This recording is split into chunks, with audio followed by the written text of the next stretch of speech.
Empires are not immortal. They rise, and they fall. Rome did not collapse overnight. It did not crumble in a single battle or a single event.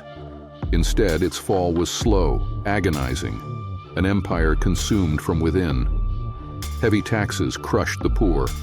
Crops withered in neglected fields. The people starved while corrupt politicians gorged themselves on power. And as Rome's armies turned against each other, the empire rotted from the inside out.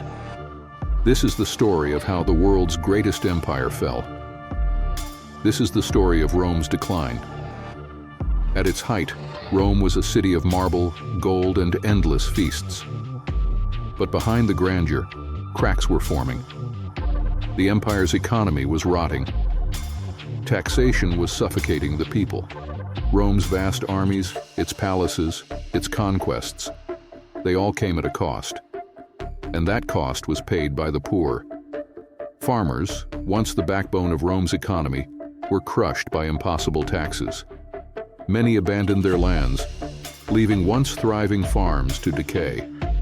The empire, desperate for food, turned to imported grain, relying more and more on provinces that no longer wanted to be ruled. And then there was Rome's greatest weakness: slavery.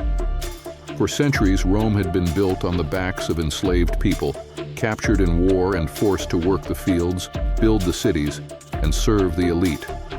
But as Rome's conquests slowed, so did the supply of slaves. Without them, the economy sputtered. Fields went unplowed, production slowed, trade declined. Then came the plagues. Sweeping through the empire, disease and famine struck with brutal force. Entire towns were left empty. Rome's once thriving streets filled with the sick and the dead. The population plummeted, and with fewer workers, the empire's economy fell into freefall. By the 3rd century AD, Rome was a shadow of its former self, an empire too large to sustain, too broken to repair. But economic ruin was only part of the story.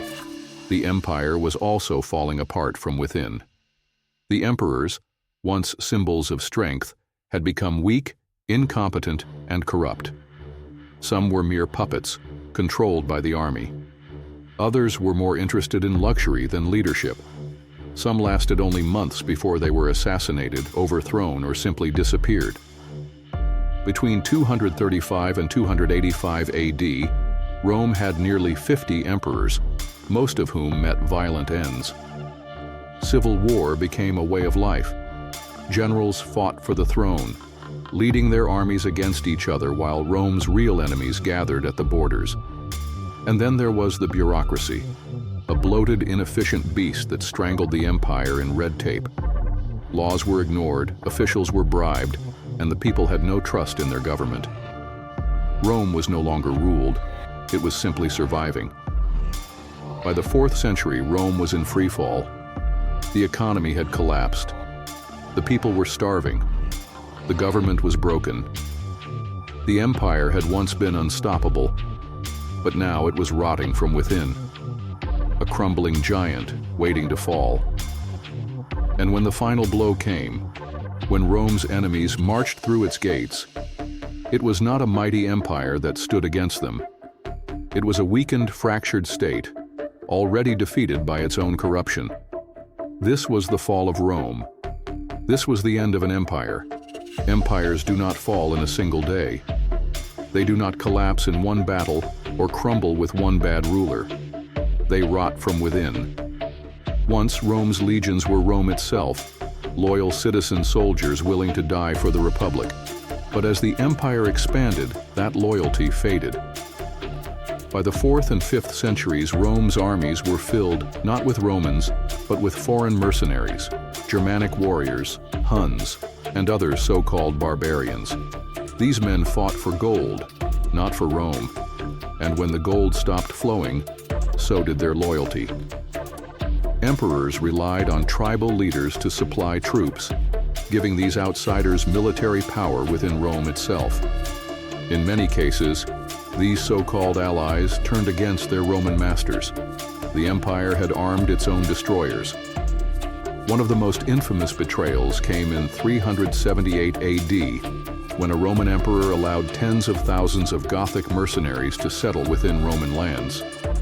When these Goths were mistreated, they rebelled, and at the Battle of Adrianople, the Roman army suffered a catastrophic defeat. The emperor himself was killed, and Rome's invincibility was shattered. Rome was no longer feared, it was hunted. And then, the floodgates opened. From the east came the Huns, led by the ruthless Attila, a warlord who struck fear into both Romans and barbarians alike. His warriors rode fast, burned cities, and demanded tribute. Rome paid them in gold, hoping to buy peace. But peace never lasts. Meanwhile, in the west, other enemies were watching. The Goths, the Vandals, the Franks. In 410 AD, the unthinkable happened. The Visigoths, led by Alaric, marched into Rome itself, the heart of the empire. They looted, burned, and humiliated a city that had once been the symbol of power. For the first time in 800 years, Rome had fallen to an enemy's sword, and it would not be the last time. In 455 AD, the Vandals, fierce warriors from North Africa, sacked Rome again, taking whatever the Goths had left behind. The empire was bleeding, dying from both within and without. By 476 AD, the last Roman emperor, Romulus Augustulus, was overthrown by a Germanic warlord. The Western Roman Empire, the empire that had ruled the known world for centuries, was no more. Rome was not destroyed in a single battle. It fell piece by piece, weakened by overexpansion, betrayed by its own mercenaries, and shattered by the relentless waves of barbarian invasions. It had grown too large, too complacent, too dependent on outsiders to fight its wars. It is a lesson history teaches again and again. No empire, no matter how powerful, can stand forever. And so, the empire that once ruled the world became nothing more than ruins, whispers of a past that would never return. Rome was more than just a city. It was an idea, a civilization that seemed invincible. But empires do not last forever. In the 5th century, the unthinkable happened. The Eternal City, once the unchallenged ruler of the Mediterranean, was attacked. Not once, but twice. Enjoying our content? Don't forget to like, subscribe, and hit the bell so you never miss a video. Watch more of our videos now and stay tuned for awesome content.